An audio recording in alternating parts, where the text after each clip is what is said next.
Hello everyone, selamat datang lagi di Kios Channel. Di video kita kali ini kita akan ngebahas tentang Angel Engine. How to cage an angel. Oke, disclaimer. Di video kita kali ini kami tidak akan membahas tentang alur ceritanya. Kalau kalian mau melihat alur ceritanya dari Angel Engine, kalian bisa menonton video The Room. Link video ada di deskripsi. Di sini kami akan lebih membahas tentang teori-teori yang notabene kami temukan baik di video Angel Engine maupun di video teori-teori yang lain. Kita mulai dari dua makhluk ini. Kita panggil saja malaikat 1 dan malaikat 2. Saya berkesimpulan bahwa malaikat 1 dan malaikat 2 adalah metafora dari hati, pikiran, dan jiwa serta fisik dari malaikat yang berbaju putih. Kita sebut aja dia Divine Angel. Jadi saya mengambil kesimpulan bahwa malaikat 1 itu adalah metafora atau perwujudan dari hati, perasaan, dan jiwa dari Divine Angel, sedangkan malaikat 2 itu adalah perwujudan dari fisik Divine Angel. Hal itu saya temukan dari video yang ini. I love you. Dimana background dan penggambarannya itu sama, ya. Kenapa malaikat 2 itu berfisik mengerikan? Karena ya seiring berjalannya waktu, Divine Angel tenaganya itu disedot, energinya disedot untuk mengembalikan lagi planet ke sedia kala. Alasan kenapa malaikat 1 saya anggap sebagai perwujudan dari hati dan perasaan dari Divine Angel, karena ya kita lihat bahwa hati, jiwa, dan perasaan itu bertempatan di suatu dimensi yang berbeda. Kita bisa lihat bahwa malaikat 1 itu berada di dimensi yang berbeda. Tidak seperti malaikat 2 yang notabene itu dililiti oleh kabel dan besi. Ditambah lagi dengan pernyataannya yang bisa berpetualang antara ruang dan waktu untuk memberikan pesan kepada hero. Listen to me. You are in great danger. I have traversed the gulf of time to bring you this message. He is not I. You do not possess the means to restrain him. He will break free. He will destroy you. Do not let him in. Jadi begitulah. Jadi saya menyimpulkan bahwa malaikat 1 itu adalah perwujudan atau metafora dari hati, perasaan, dan jiwa si malaikat atau divine malaikat yang berbaju putih. Sedangkan malaikat 2 itu adalah perwujudan fisik dari Divine Angel. Dilihat dari backgroundnya yang ada di video ini. Banyak yang menduga bahwa malaikat 2 itu adalah penyamaran dari Deceiver.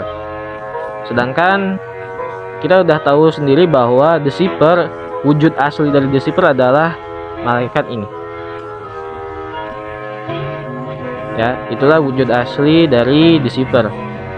Kita sudah membahas tentang malaikat 1 dan malaikat 2, bahwa saya berpendapat mereka adalah manifestasi atau metafora dari hati, perasaan, dan fisik dari Divine Angel.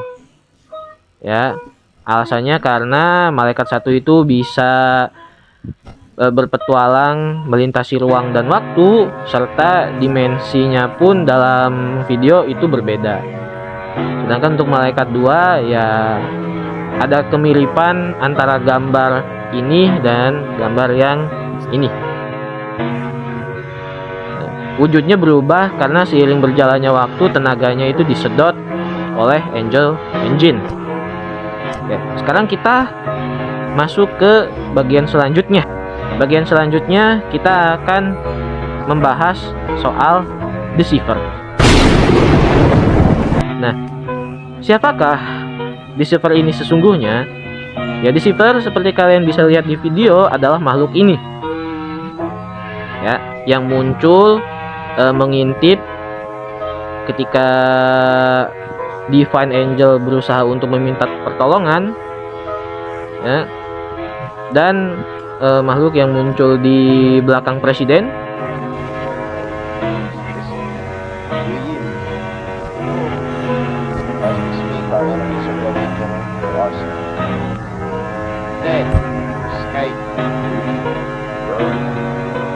Serta makhluk yang dimuncul di pemberitaan reporter tentang Menara Babel yang kedua. Kita bisa melihat bahwa deceiver itu memiliki perawakan yang tidak jauh berbeda dengan Divine Angel. Ya, kita bisa lihat dari perwujudannya yang memiliki sayap.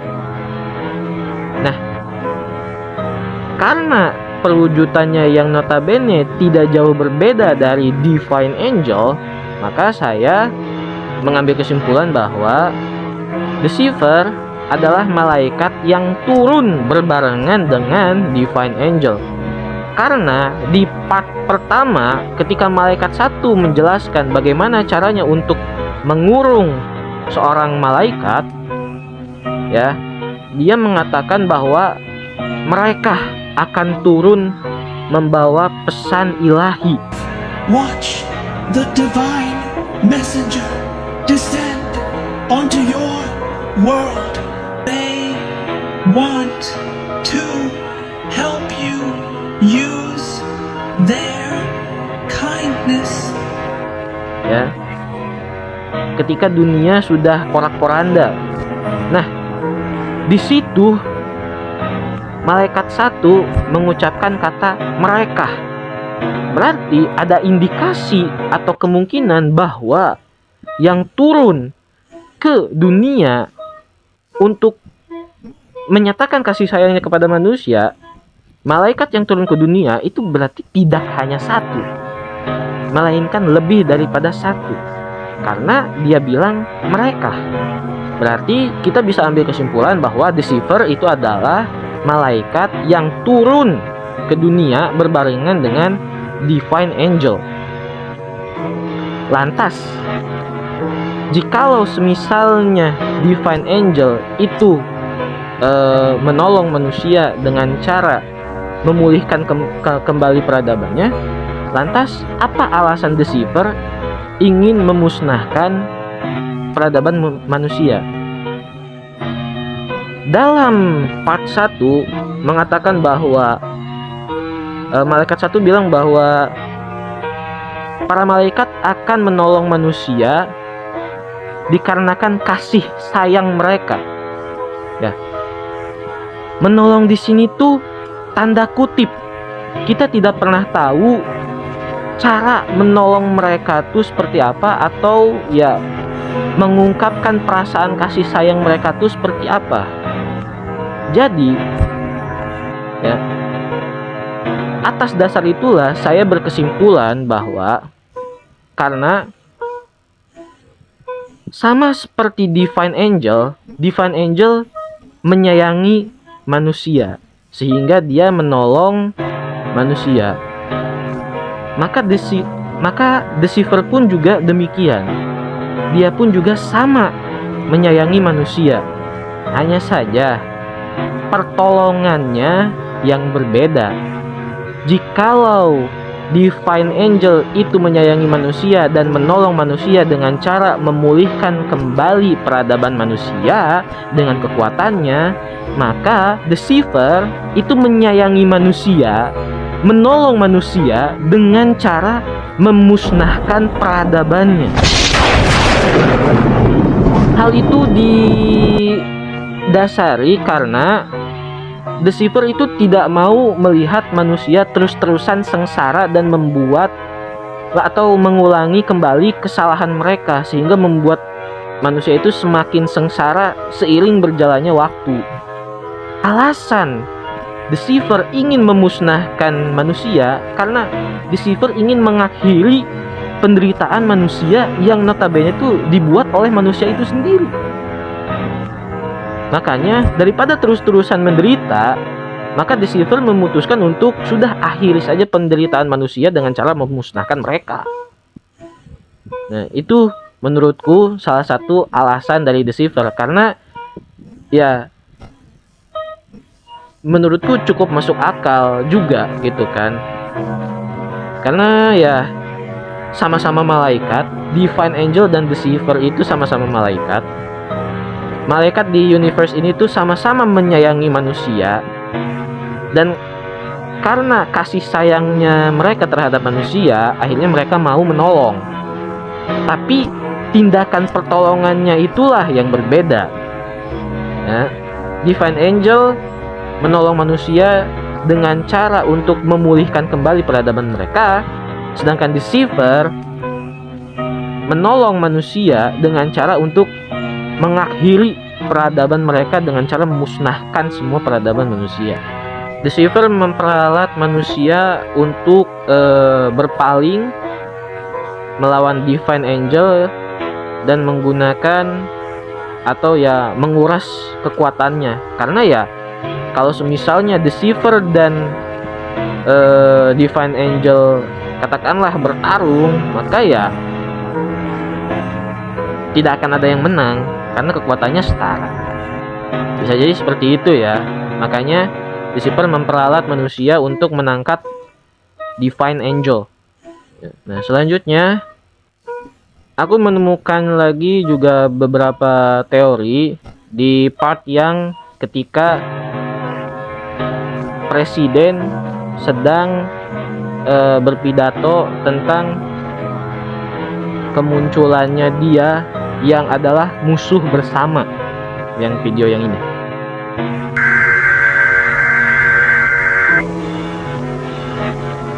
Good evening, ladies and gentlemen. I am standing before you on this day as a man, a husband, a father, as your president, but most importantly, as a citizen of this country. This not wrong. I will not sugarcoat our current situation. We are on the cusp of war. Spaces. They. This is not a test, this is not a joke. It is unfortunately the truth.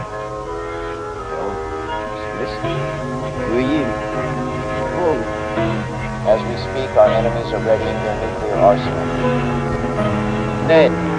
Skype. Burn. Di mana Deceiver itu ada di belakang presiden. Di sini banyak sekali orang yang beranggapan bahwa dia yang dimaksud oleh si presiden itu adalah Deceiver itu sendiri. Menurutku itu nggak masuk akal. Kenapa? Karena ya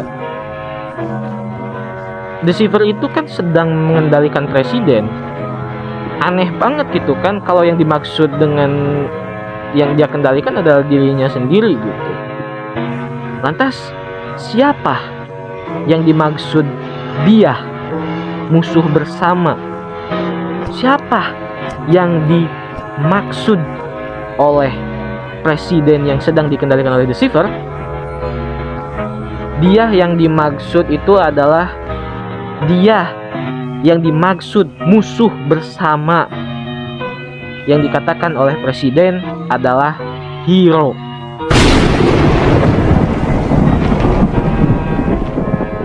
Dikatakan ya di sini presiden bilang bahwa dia tidak berasal dari bumi. Dia akan datang. Dia akan menghancurkan spesiesmu, dia akan meruntuhkan kotamu, dan dia akan dan langit pun akan terbakar. Ya. Dan menurut saya pribadi, dia yang dimaksud adalah hero. Jadi di sini presiden itu berusaha untuk memperalat masyarakat agar memusuhi hero.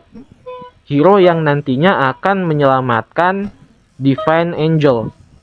Kenapa kita berpikir bahwa hero lah yang akan menyelamatkan Divine Angel? Karena pesan-pesan dari malaikat 1 dan malaikat 2 itu ditunjukkan kepada hero. Sehingga Deceiver itu berusaha untuk memperalat petinggi-petinggi seperti profesor dan presiden itu untuk memusuhi hero. Hal itu pula lah yang menjadi indikasi atau alasan kenapa si profesor itu bereksperimen dengan tubuh manusia. Ya, di part ini yang kita tahu ada seorang pemuda yang memiliki nilai jelek. Terus dia ditawari oleh si profesor untuk berpartisipasi di dalam project Angel Engine. Ya, dan kita tahu nasibnya seperti apa. Oke. Nah, di part How to Survive in Holy Land atau bagaimana cara bertahan hidup di tanah suci, kita tahu salah satunya itu adalah jangan sampai terlihat oleh The Forgotten atau si yang terlupakan, karena mereka itu tidak ramah terhadap pendatang. Itu yang dikatakan oleh malaikat 2 ke hero. Ya, bagaimana cara bertahan di tanah suci. Nah, dari situ kita bisa ambil kesimpulan bahwa para Forgotten ini atau para orang-orang yang terlupakan ini itu sengaja dibuat oleh si profesor agar si hero tidak bisa masuk ke Angel Engine dan menyelamatkan Divine Angel. Hal itu memperkuat bahwa dia yang dimaksud oleh presiden adalah hero. Jadi si profesor itu buat manusia buatan, pasukan, ya, The Forgotten, agar si hero itu tidak bisa memasuki menara Babel yang kedua, atau ya tempat di mana Divine Angel energinya disedot oleh Angel Engine.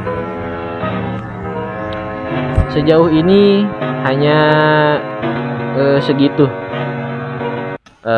teori-teori yang bisa aku temukan di kisah Angel Engine. Dimulai dari malaikat 1 dan malaikat 2 yang ternyata adalah metafora dari hati, perasaan, dan fisik Divine Angel. Ya, alasannya karena malaikat 1 itu ada di dimensi yang berbeda serta bisa melintasi ruang dan waktu, memberikan pesan kepada hero. Terus malaikat 2 itu ada di posisi yang gambarnya tuh mirip dengan ketika Divine Angel diserap tenaganya atau energinya untuk menghidupkan pria yang udah mati itu. Nah itu kan backgroundnya sama. Terus sampai di Deceiver yang notabene itu adalah malaikat yang turun berbarengan dengan Divine Angel, ya, yang kalau Divine Angel itu menyatakan kasih sayangnya dengan cara menolong umat manusia untuk kembali pulih, sedangkan Deceiver itu menyatakan kasih sayangnya dengan cara memusnahkan peradaban manusia agar penderitaannya itu selesai, ya, agar manusia itu tidak kembali sengsara dan mengulangi kesalahan yang sama. Dari pernyataan presiden yang notabene dikendalikan oleh Deceiver yang mengajak masyarakatnya untuk berhati-hati memiliki musuh bersama, ya aneh aja gitu kan kalau misalnya Deceiver memperalat manusia untuk memusuhi dirinya sendiri. Itu kan aneh gitu. Maka ya saya bisa mengambil kesimpulan bahwa yang disebut oleh dia, yang disebut oleh presiden, dia adalah musuh bersama, itu adalah hero. Oke, kayaknya cukup sekian karena tidak ada lagi yang bisa saya sampaikan. Ditambah lagi kisah dari Angel Engine pun juga belum berakhir. Kalau ada yang memiliki pendapat berbeda, ya silahkan tuangkan di kolom komentar. Thank you for watching this video. Hope you enjoy. Please like, comment, and share this video to everyone you know. Don't forget to subscribe. Have a nice day and bye-bye. Our enemies are readying their nuclear arsenal. Ned, Skype, William, Burn,